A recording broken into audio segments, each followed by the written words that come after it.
So today we are in London at the SMI Social Media Pharma Conference.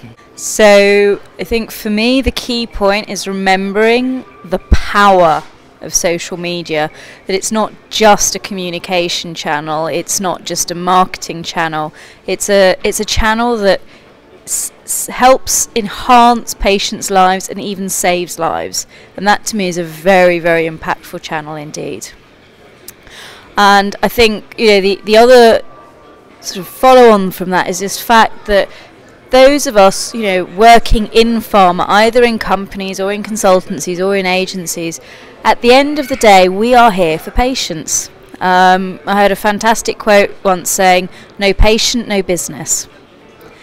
And given also that all these pharma companies are saying, oh, it's all, we're patient-centric. If you go to a lot of the home pages of pharma, I can guarantee you'll find the word patient-centric somewhere on there for quite a few of them. And yet at the same time we have this channel that is so powerful, and yet pharma is still not engaging appropriately on this channel. And I think that's a very important thing, that actually we need to start engaging properly. Pharma needs to get involved in this conversation that is already happening. We see out there patients and patient associations having a real impact on healthcare without any pharma involvement. They are doing it, and they will do it with or without pharma, but it's a huge opportunity for pharma.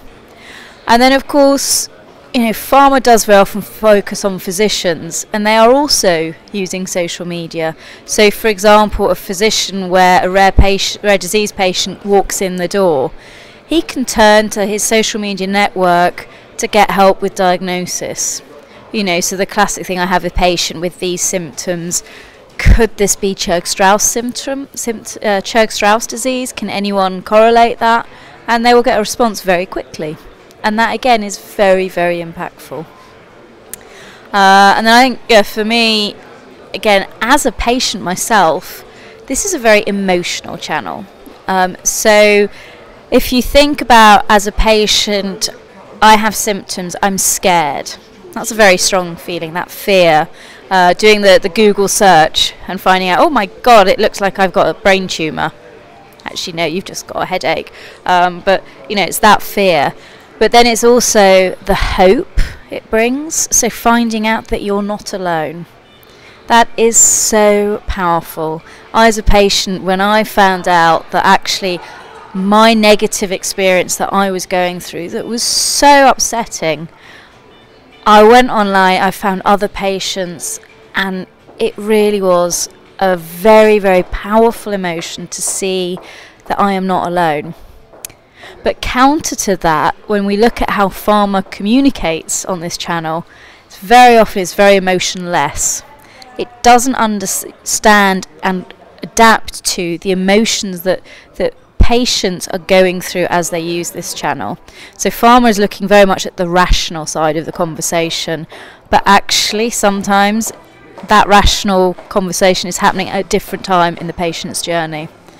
So again, it's really going back to understanding this very, very powerful channel. So I actually think that a lot of pharma are already doing that, which is fantastic. So definitely way more than a couple of years ago. And you're absolutely right, it's a critical step. So that is the very first thing, is understanding. And to understand, you need to listen. And you cannot engage if you don't understand the conversation, if you don't understand, as I said, the emotions, what's happening, what are the drivers behind this. And today it's very easy to get that information. There are some fantastic social media listening tools, and I guess the only sort of counter to that is it's not just the tools. You need to have the right skills and the right people to understand the insights that you get from those tools. And I think yesterday we saw this concept that actually it's not about big data, it's about the information you get from that data. Difficult. I think for me there were some very strong points made about patient needs.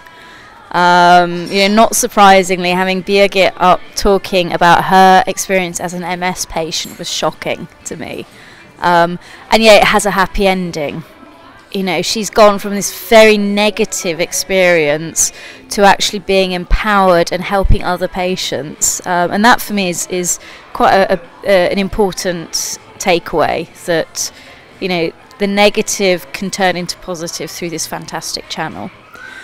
I also really loved the cat-heavy GE presentation. But actually, the point that Dimitri made there around the fact that it's about building that visual identity, and the importance of using visual content. And I think, that, like you were saying, the thought of seeing photos of big turbines, frankly, does not excite me. But having seen how GE does it, it's fantastic. So I think the community has definitely evolved. I think it's great to see the community growing. In fact, it grows every single day, and it's fantastic. The sad part, though, is also that a lot of the issues that we were discussing years ago, when this first started, are still being discussed now.